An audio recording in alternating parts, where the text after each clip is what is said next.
Hi guys, welcome back to my YouTube channel. My name is Yenny Singh, your favorite YouTuber, and this is episode 1 of my new series, Exposing My Truth. I kept this from old friends, new friends, co-workers, exes, new boy toys, new boyfriends, other family members. I literally kept it from everyone. And as you can see from the title, what I'm talking about is the fact that I dropped out of high school.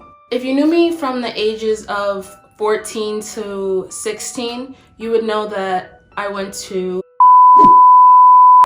But what you wouldn't know, when I was in 11th grade, I dropped out of high school.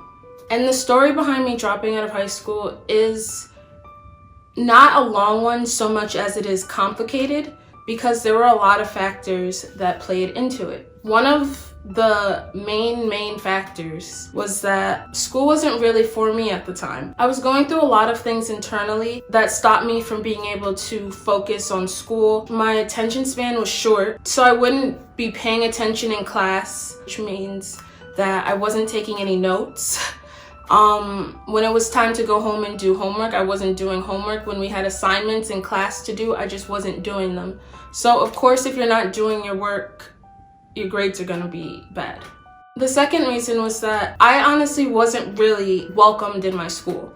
And the reason I wasn't welcome was definitely my fault to an extent, because I was loud, I was angry, I was mean. I wasn't someone that I feel other kids would like. So I didn't really have the best rapport with other students. It'd be more cordial than anything, because I feel like I just really annoyed them. The second reason I wasn't welcomed is because my principal had some weird vendetta against me, which stopped my education tremendously. I definitely would have been more interested in school if I felt like this was even a safe space. And to keep that really short, because I definitely want to talk to you guys about that more in depthly in another video, there were a lot of personal attacks on me by certain members of the staff that were definitely orchestrated by the principal. There were a lot of situations that just made me feel really unsafe. It made me feel unheard. It made me feel alone, and just frankly made me feel scared. Now, the third reason is I started to get into a lot of drama.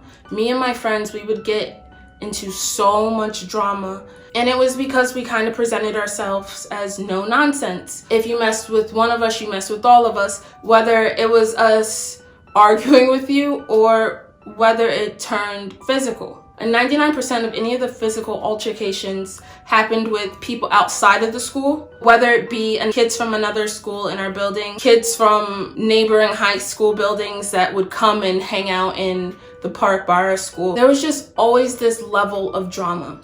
We're getting depressed and we're not acting like ourselves, and people at the school are looking at us and treating us differently. No one was talking to us. After all of the things that I was going through at school, there was no place left for me there. I felt like I shouldn't be there, and that there was no real point of being in that space where I was generally unhappy. I generally felt unwelcomed and like an outcast. So I talked to my mom, and it was actually a very quick conversation. I went into her room and I told her that I don't think I should go back to school on Monday. And she agreed. I got into a GED program and I passed my GED test, and the rest is history. This is one truth that turned into a fear that I'm now letting go in order to reach my full potential.